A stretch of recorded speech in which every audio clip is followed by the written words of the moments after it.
Bonsoir, bonjour mon frère.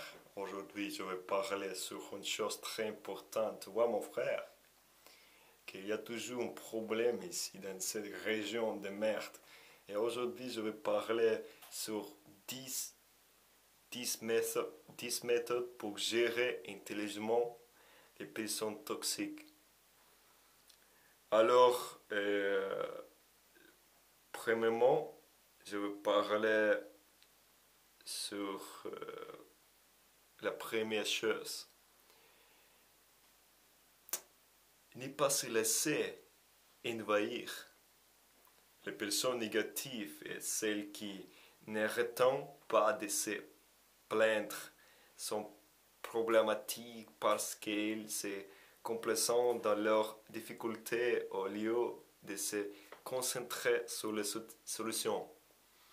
Ils veulent attirer les autres dans leur auto-appartement pour améliorer leur estime de soi.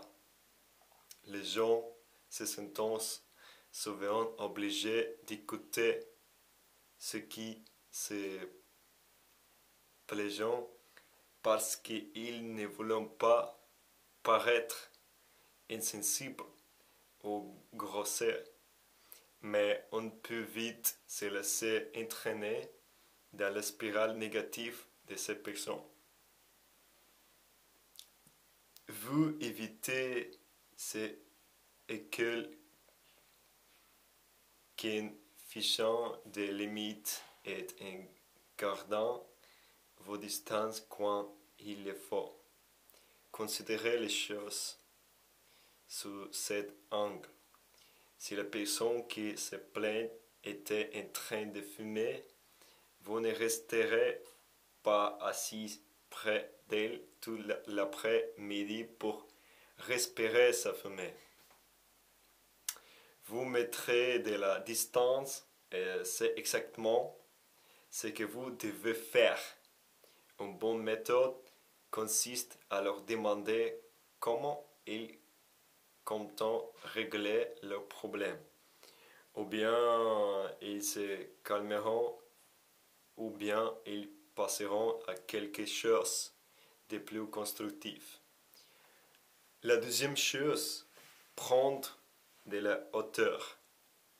Les personnes difficiles vous rendent dignes parce que leur comportement est irrationnel à l'extrême. Alors pourquoi vous laisser aller alors répondre de manière émotionnelle, plongeant malgré vous dans la mêlée? Plus une personne est irrationnelle, plus il vous sera facile d'échapper à ces pièges. N'essayez plus de la battre à son propre jeu. Tenez-la à distance et gérez vos interactions comme s'il s'agissait d'une TP de chimie. Ou bien imaginez que vous êtes son psy, si vous préférez cette analogie. Rien ne vous oblige à réagir au chaos émotionnel. Restez sur le terrain factuel. Troisième chose, mon frère, est être conscient de ses émotions. Conserver une bonne distance émotionnelle demande de la lucidité. Vous ne pourrez pas empêcher quelqu'un de vous provoquer si vous n'êtes pas capable de vous en rendre compte au moment où cela se produit. Il vous arrivera de vous retrouver dans des situations où vous aurez besoin de vous regrouper et d'opter pour la meilleure ligne de conduite. Quatrième chose, poser des limites. C'est sur ce point que la plupart des gens ont tendance à se laisser faire. Ils ont le sentiment que parce qu'ils travaillent ou vivent avec quelqu'un, ils n'ont aucune prise sur les choses induites par cette cohabitation. Rien n'est pas faux. Une fois que vous aurez trouvé les moyens de prendre de la hauteur vis-à-vis de quelqu'un, vous commencerez à trouver son comportement plus facile à prédire et à comprendre. Cela vous rendra à même de déterminer rationnellement quand et jusqu'à quel point il vaut mieux vous montrer ou non tolérant.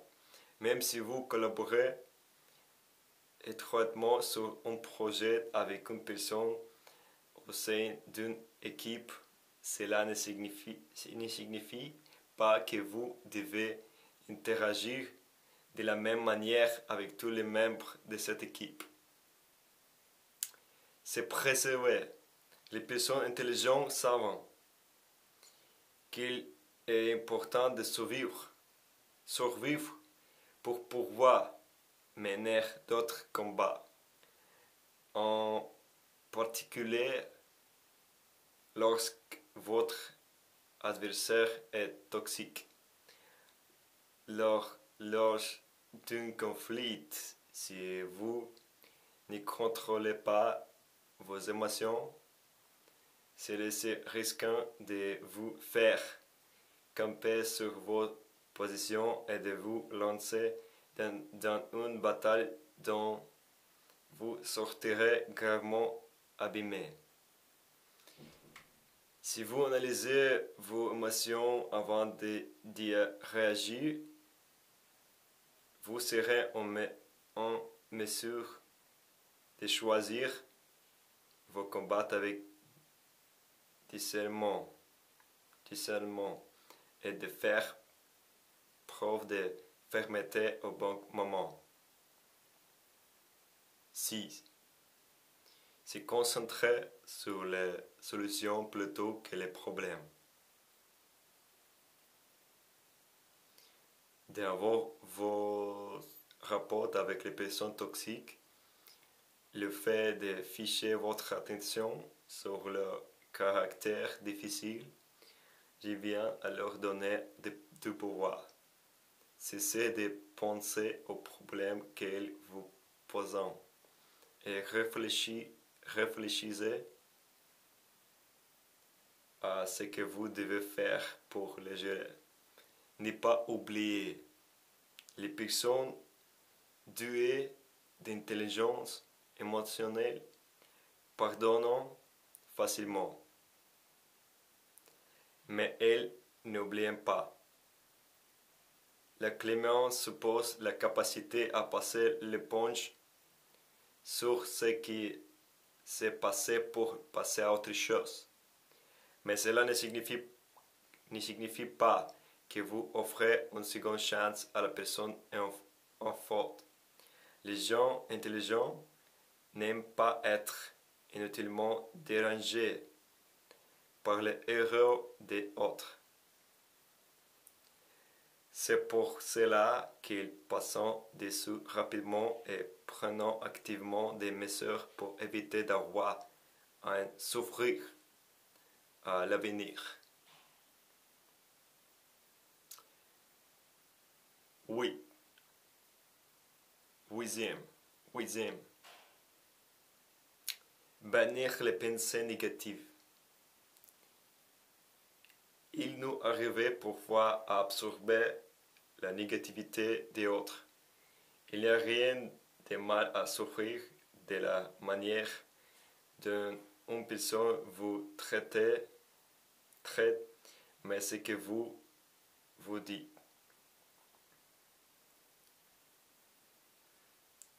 Prendre le temps de dormir. J'insiste là-dessus depuis des années. Le sommeil est essentiel à l'amélioration de l'intelligence émotionnelle et la gestion du stress. Quand vous dormez, votre cerveau recharge ses batteries, de sorte que vous vous réveillez alerte et d'esprit clair. 10. Savoir demander de l'aide. Il est tentant, bien que totalement inefficace, de tenter de tout gérer par soi-même. Or, pour ne pas se laisser envahir par les personnes toxiques, vous devez porter un regard lucide sur votre manière de les aborder et les défauts qu'elles présentent. Ok mon frère, c'est les 10 choses que tu peux faire pour éviter gérer les personnes toxiques. Merci beaucoup pour voir cette vidéo. N'oublie pas de s'abonner à ma chaîne, mon frère. Câlin très fort à mes abonnés.